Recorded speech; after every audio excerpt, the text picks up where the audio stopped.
चेहरे पे गुस्सा, शरीर पर राख, आंखें लाल और नग्न शरीर।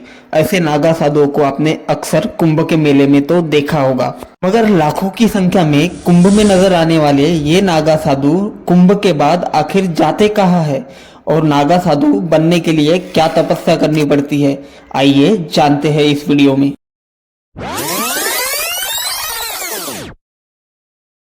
आदि शंकराचार्य जी ने मुगलों से हिंदू धर्म और मंदिरों की रक्षा के लिए कुछ अखाड़े बनाए थे। उनमें कुछ साधुओं को शास्त्र के साथ शस्त्र का भी ज्ञान दिया गया था। उन्हीं साधुओं को आगे नागा साधु ऐसी पहचान मिली। नागा साधुओं पर धर्म, मंदिर और देश के संरक्षण की जिम्मेदारी होती है।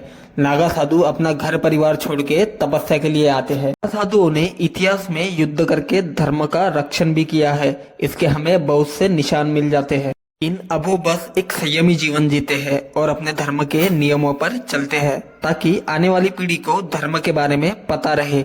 यही उनका एक मकसद होता है। नागा साधु बनना एक आम इंसान के लिए पॉसिबल नहीं है, क्योंकि नागा साधु बनने के लिए कड़ी तपस्या करनी पड़ती है।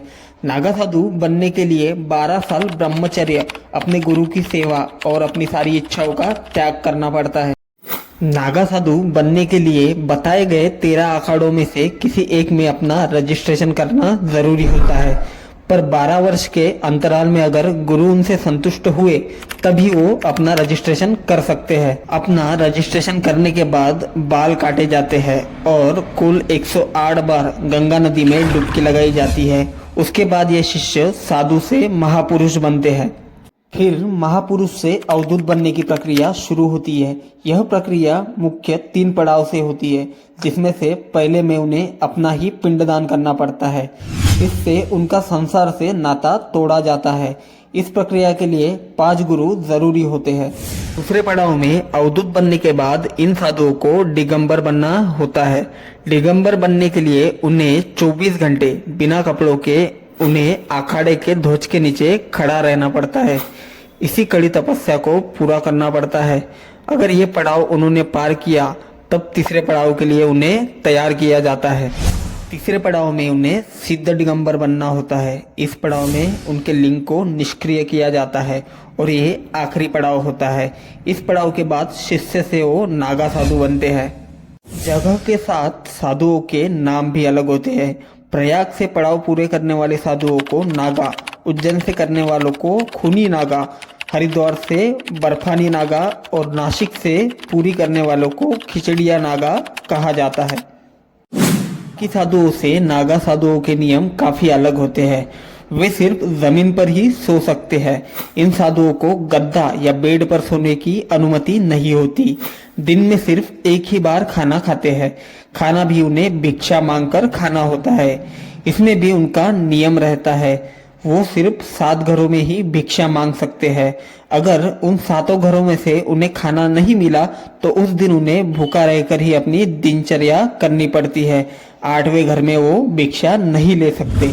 कुंभ मेला आते ही ये साधु वहां पहुंच जाते हैं। पर अब सवाल आता है, कुंभ मेला समाप्त होने पर आखिर ये जाते कहाँ है? कुछ पुराने पुराणों के अनुसार कुंभ मेला समाप्त होने के बाद ये साधु हिमालय में स्थित जंगलों और पहाड़ों में चले जाते हैं, ऐसा कहा जाता है। नागा साधु हिमालय में 0 से कम तापमान में भी बिना कपड़ों के ही तपस्या करते हैं। सभी ऋतुओं में उन्हें बिना कपड़ों के ही रहना पड़ता है। आखिर इतनी ठंड में भी नागा साधु बिना कपड़ों के कैसे रह सकते हैं, आइए जानते हैं। उनके इस सहनशीलता के पीछे होता है उनके शरीर पर लगाई गई राख, हिमालय में किए गए योग और ध्यान और प्राणायाम। ऐसे और भी अभ्यास से वह अपनी सहनशीलता बढ़ाते हैं। इसी वजह से कितनी भी ठंड हो फिर भी वो बिना कपड़ों के रह सकते हैं। नागा साधुओं के बारे में ये इन्फॉर्मेशन कैसी लगी कमेंट में ज़रूर बताइए और अगर चैनल पर नए हो तो चैनल को सब्सक्राइब ज़रूर करिए।